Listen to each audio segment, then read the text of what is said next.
Assalamu alaikum dear students. Welcome all of you to this another English class. Today we'll start a new lesson, a lark, which is on page number 71. So open your textbooks and turn to page number 71. Hurry up.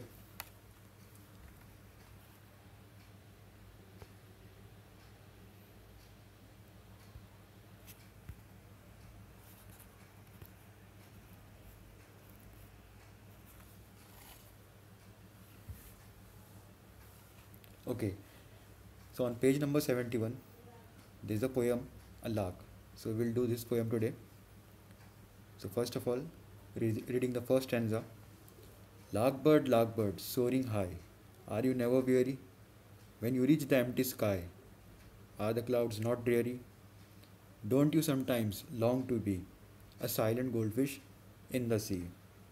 Okay, so in the first stanza, the poet is talking about a lark bird. What is a lark bird? A lark bird is a small bird which looks like a sparrow and which can sing. So the boy is wondering whether the lark bird is weary, whether it is tired of flying all the time in the sky, and is asking the lark bird whether it wish to be a goldfish. Okay, look here. Lark bird, soaring high, are you never weary? So the poet is asking, are you not tired of flying all the time? And then, when you reach the empty sky, are the clouds not dreary? That is, when you fly all the time and reach to the clouds. So, do you not feel boring seeing clouds all the time and being in the sky flying all the time?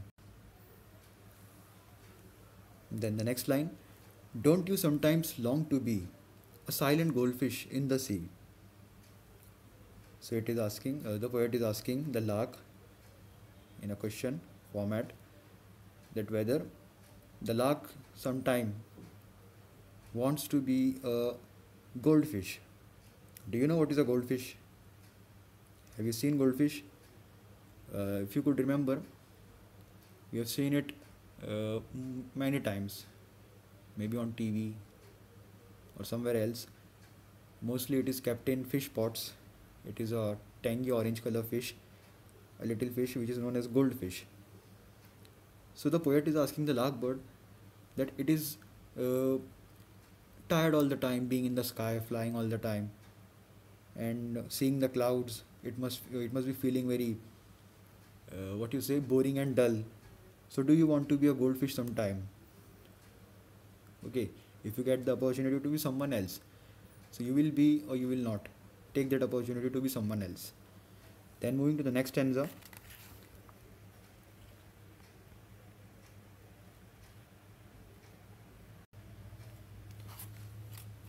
Okay. Goldfish, diving deep. Are you never sad? Say.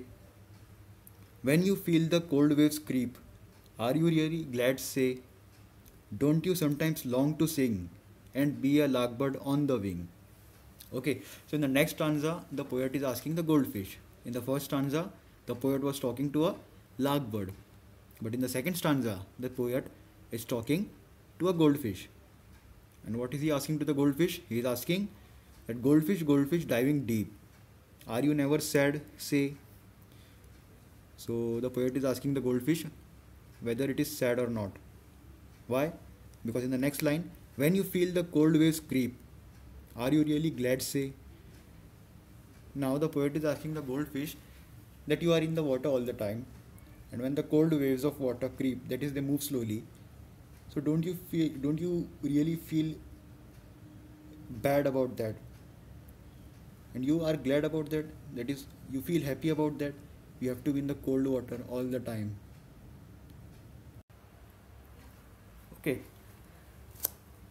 Then the next line, don't you sometimes long to sing and be a larkbird on the wing? So the poet is asking the fish again that whether you want to be a larkbird who can fly. Okay, in the first stanza, the poet was asking to the larkbird that whether it wants to be a goldfish. Now in the second stanza, the poet is asking the goldfish whether it wants to be a larkbird. Okay, and he sees that each one of it has its advantages as well as disadvantages. Like in the first stanza, the poet sees that a lark bird is always soaring high in the sky and must be feeling tired all the time. So why not ask a lark bird that whether it is longing, that whether it desires to be a goldfish sometime. And similarly in the second stanza, the poet asks the goldfish whether at some time it wants to be a lark bird which can fly high in the sky, because it might be feeling uh, dreary, it might be feeling sad about the thing that it has to be in the cold water all the time. So that is what the poem is about. It is a very short and simple poem, not very much to explain. One thing, the poet is Lawrence Elma Tadema. Lawrence Elma Tadema is the poet of the poem. Once again, I'll just read the poem. Before that, I'll just give you a summary. Like the poem implies that each one of is different. Okay. So we have some qualities which are different than others. So in that sense, we may have advantage and disadvantage over others. That is pros and cons over others. So we should focus on the good points about ourselves and our life and be thankful and grateful about however we are and whatever we are. But at the same time, we should work hard to keep moving ahead and be someone better than yesterday. Okay? That is what the poem is all about. So once again, I'll just read the poem for you. The poem number 29, a lark. Lark bird soaring high, are you never weary? When you reach the empty sky, are the clouds not dreary? Don't you sometimes long to be a silent goldfish in the sea?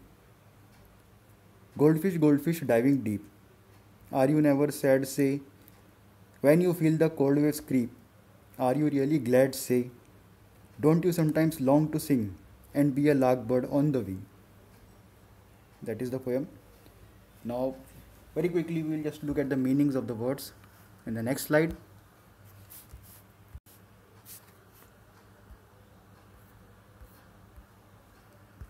Okay, here we go. So, what are the meanings?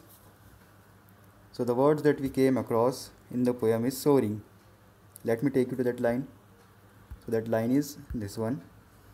Lark bird soaring high. The very first line itself. So, what is the meaning of soaring? The meaning of soaring is flying high in the sky. Okay. Then the second word is weary. Where is it in the poem? It is in the second line. Are you never weary? Which means, are you never tired? Weary means tired. Then the third word is dreary. Dreary means dull and boring. Okay. Remember that the poet was asking the larkbird whether it is feeling dreary, it is feeling dull and boring to be in the sky all the time among the clouds, with the clouds. Okay. Then the fourth word is glad, which means happy. And finally, the fifth word is creep, which means to move slowly. Where is the last word used? Glad. Oh, sorry, creep. Creep is used in the second stanza. Look at the third line of the second stanza. When you feel the cold waves creep. That is when you feel the cold waves moving slowly. Are you really glad? Say. Glad means happy. Okay. So like this, we have done our poem, the explanation part. In the next online video, you will get the notes, questions and answers of the poem. Okay, dear students, so your homework is to recite the poem, read the poem at least 3 times. Okay, and then write these meanings in your rough book, in your homework book. So that is your homework for today, and we'll meet in the next video. Till then, Allah Hafiz.